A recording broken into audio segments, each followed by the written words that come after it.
দুপুরে রাজধানীর আগারগাঁও মিরপুর ১০ এবং মিরপুর ১ নম্বরে অবস্থান নেয় অটোরিকশা চালকরা। এতে ওই সড়ক ব্যবহারকারী হাজার হাজার যাত্রী ভোগান্তিতে পড়েন। সড়ক পরিষ্কার করতে পুলিশ তাদের উপর লাঠিচার্জ করে। এতে ছত্রভঙ্গ হয়ে যায় অটো চালকরা। এ সময় সরকারি, বেসরকারি বাস, প্রাইভেট কার, গাড়ি ভাঙচুরের পাশাপাশি মোটরসাইকেল আরোহীদের পেটানোর অভিযোগও পাওয়া যায়। গাড়ি ঘুরে তো সুযোগ দেয় না এবং থানায় রাখছিলাম, তারপরে আমরা ছিলাম ১০ নম্বরে, পরে আমরা এখানে এসে দিয়ে ভাঙা। এরা তো হঠাৎ এসে ওদিকে দাবর দিচ্ছে, হঠাৎ এসে ভাঙচুর শুরু। পরে কালশিতে গিয়ে সড়ক আটকে দেয় তারা, বন্ধ করে দেয় যান চলাচল। এক পর্যায়ে পুলিশের সঙ্গে ধাওয়া পাল্টা ধাওয়ার ঘটনা ঘটে।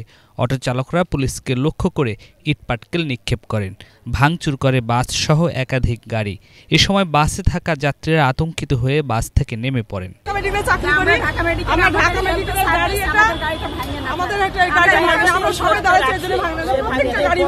অটোরিক্সা বন্ধ করার ঘোষণা দিচ্ছে অবৈধ কাজে। হঠাৎ করে যে বন্ধের ঘোষণাটা দিচ্ছে এটা ঠিক না। তাদের দরকার ছিল যে ১ মাস কি ২ মাস তোমাদের গাড়িটা কত টাকা দিয়ে কিনছেন, এই গাড়িটার বিনিময়ে আমরা কিছু দিব, দিয়ে তোমরা অটোগুলো বন্ধ করে পাও রিক্সা চালাও। এটা করাটা উচিত ছিল। হঠাৎ করে যে অটো রিক্সাটা বন্ধ করে মানুষের ওপর বেকার হয়ে যেতেছে, এটা তো মনে করি সরকারের কোনো প্রস্তাব নেই। গাড়ি চালাই এক মুঠ কামাই হেঁটে খাইতে পারবো, এইগুলো তো চিন্তাই হয়েছে। কথা বলেন, এটা বেকার কি করবে? অটোরিকশা বন্ধের প্রতিবাদে পুলিশের সঙ্গে সংঘর্ষে একজন অটোরিকশা চালক গুলিবিদ্ধ হয়েছেন বলে খবর পাওয়া গেছে। রাজধানীর মিরপুরের কালশিতে এই ঘটনা ঘটেছে।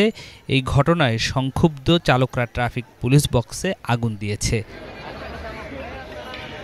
অটো চালকরা বলছেন, বিকল্প ব্যবস্থা না করে অটোরিকশা জব্দ করায় অনেকের পরিবারে প্রভাব পড়েছে, দেখা দিয়েছে খাদ্য সংকট।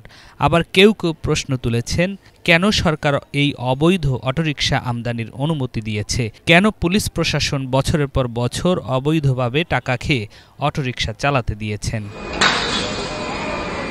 নিয়াজ মখদুম, বাংলা ভিশন, ঢাকা।